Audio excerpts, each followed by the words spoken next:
Guys, nakadali na rin tayo ng isang ayan, silver.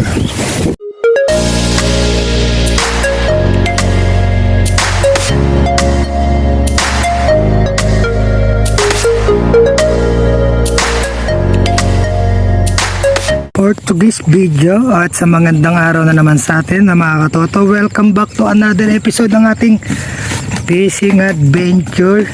Today sumingi tayo guys, no? Nakatapos na tayong pumitas at mag-deliver. Yan, kasama natin for today's Karanay Betchays TV na nakapagpakawala na ng dalag at isang malaking tilapia. At tayo rin guys, nakawala na rin isa natin. So bago tayo nakapag-shoot, ayan, nakapagpakawala na kami ni Kananay ng dalawang mamaw. So stay tuned muna mga katoto kung makaka-recover tayo. Guys, nakadalag na si Kananay, no? First strike. Ay, isabit na yata eh. Andiyan pa yan, maluwag lang. Alalayan mo yung tali mo. Ay, nakasabit na sa taas. Tumalon eh. Ako eh. Narinig ko yung krok. Eh, nakasandal ako. Sumabit na? Kasabit na sa taas. Yan guys, masa ni Kananay ang gamit natin, no? Sa mga ba na ilagay. Iyan. Kaya tayong tablets guys. Basa muna tayo ngayon guys. So, lahat naman dito kumakain guys. Na gumagawa ng improvise na panalok si Emil. At tayo nakapagpakawala na ng mga mamaw. Setup natin sa guys, pandalag, no? Pare-pares tayo ng setup nila Kananay. Yan tayo nakauman ng pangdalag. Nanguha na sila ng tatay. So dito lang tayo sa gilid, si Kananay o ibang ka, no? Ayun, sumagot na si Emiliano matapos siyang gumawa ng kanyang panalok. Hindi naman niya sinalok. Yung walang kaplano-plano guys, siya yung nakapag-angat. Wala kita ganyan eh. Kaya nga nung kinalagkit ng malaking roho yan, di man namalik sa roho. Nice one.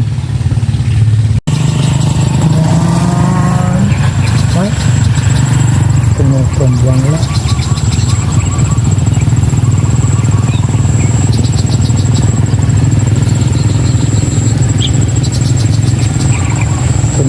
Tumalunok guys. Guys, nakadalag na naman si Kananay, no? Nakapakagat na naman ng dalag. Salok! Salot! Wait na, ito na. Ang tirador, hindi to salok. Tirador to eh. Uy, dala. Kaya. Pero salukin. Cut mo na. Ito, takot ka yan guys.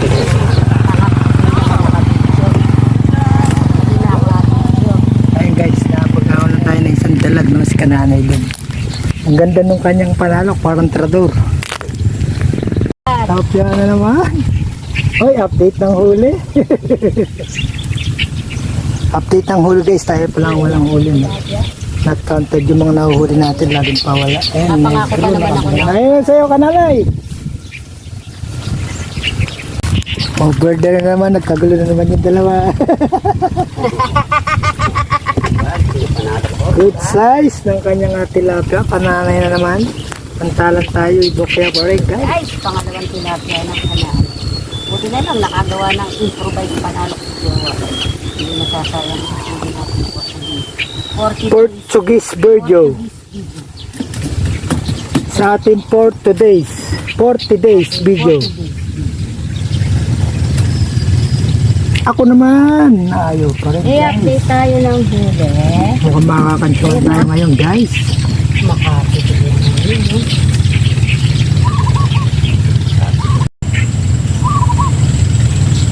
Ikaw ba janitor? Magpahuli ka. Ay, nakawala ka pa din. Ay, talaga mahuli. Laging nakakawala.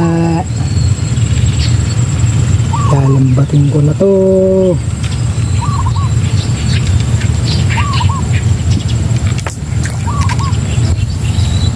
Sisikat ka pag nahuli ka. Sikat ka na ngayon guys. Yan na. Sikat ka na ngayon. Talukin mo ah! Talukin mo ah! Magbabiral ka na ngayon. Ayan, naka first catch nga tayo guys. Mamaw. Korimaw. Labe. May viral na naman to guys. Went viral. Talin-talin ka pa guys. Woo! Talagang paborito tayo guys. Mamaw. Paramdam lang isang malapot at tilapia kanini. Napalit na ng mga mamaw. Guys, nakadali na rin tayo ng isa. Ayan. Silver. Ayan guys, no, nag-try tayo mag-snag fishing kaya lang masyadong maliliit yung ating mga gamit na hook, no. Ayan, puro pakawala tayo guys. Dami natin tinamaan, no. Ahon natin isang maliit. So that's it muna po tayo for today, no, mga katotot. Gagawa na lang muna tayo ng malalaking hook para di nasasayang, no. At maraming salamat po sa patuloy niyong pag-support at pagsubaybay sa ating munting channel, no. At kita-kita po tayo muli sa susunod po nating fishing adventure. Hanggang sa muli po, paalam muna sa ngayon.